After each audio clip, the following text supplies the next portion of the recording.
Hello everyone, welcome back to another anime review. This anime review was supposed to be Prison School, but I'm not going to do that because I think Prison School is an anime that I refuse to watch and I will never finish the anime, even though it only has 12 episodes and technically one OVA, but I'm not going to watch it.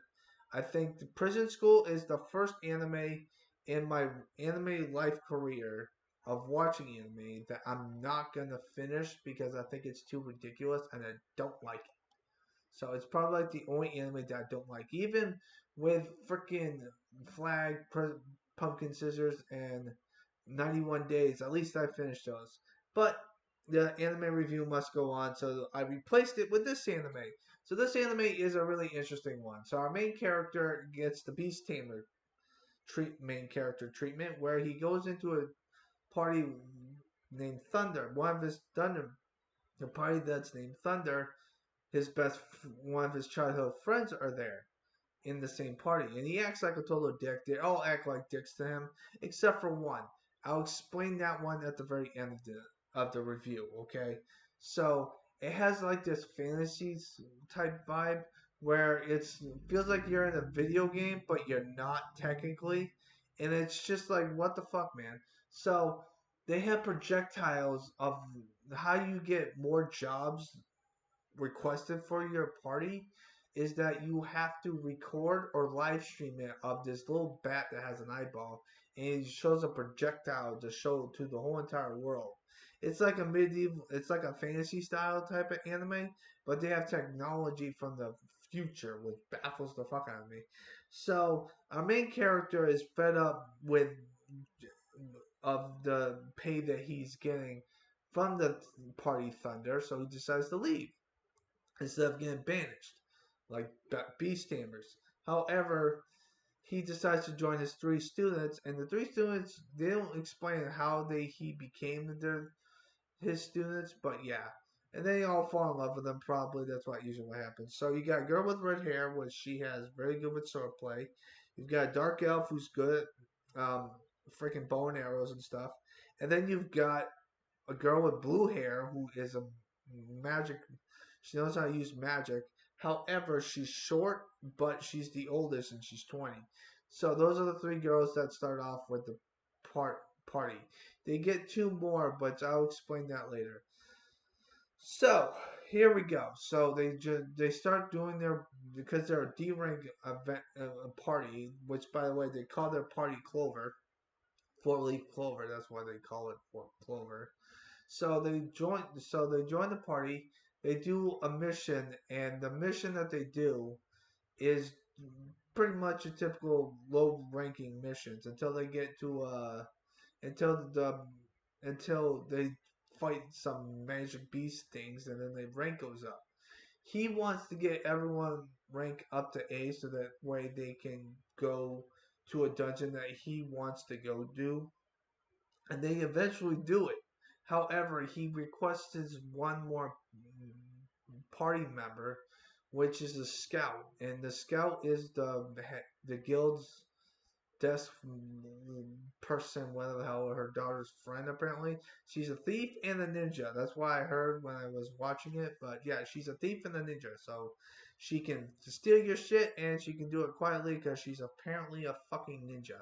What the fuck? Okay. So anyway, she's a cat lady, so I just want to let you know that she joins the party at some point at the very end of the anime. But yeah, so they're about to they're about to do this dungeon crawling thing. They go into the dungeon that he wants to go do, and he does do that. However, the party Thunder is trying to get him back on the team, and they're being major dicks about it, and he doesn't want to deal with them because he thinks that they're a piece of shit. However, the three girls that I mentioned before, they also have a stalker who wants he wants them to join his guild, which he's just some rich jackass who thinks that he's powerful. He's a fat bastard too. He's pretty useless, but he is part of the main plot. So the thing that he does is gives his the main character's childhood friend a slave collar, so he puts it on the girl with blue hair, so that way he can control her. However, he takes it off after he meets the god of death, which that was fucking. That was the first fight that he said we need to fucking run or else we're all gonna fucking die. That's why I like how they particulate because most of these animes the main character is OP as fuck, but this character knows that there are some people in this world that are stronger than he is and they will kick his ass. But the God of Death gives him a mark on his face that makes him more OP as fuck apparently. So that's the main gist of that. As for his team, Team Thunder. Now, Team Thunder has four members: a guy with a battle axe, a mage, a girl with another girl named Julia, and his childhood friend.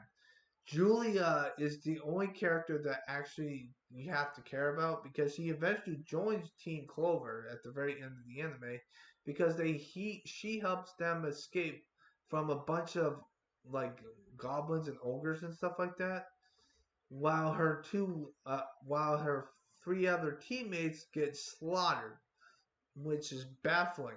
The girl with the purple hat, she gets killed, and the other guy gets killed off camera.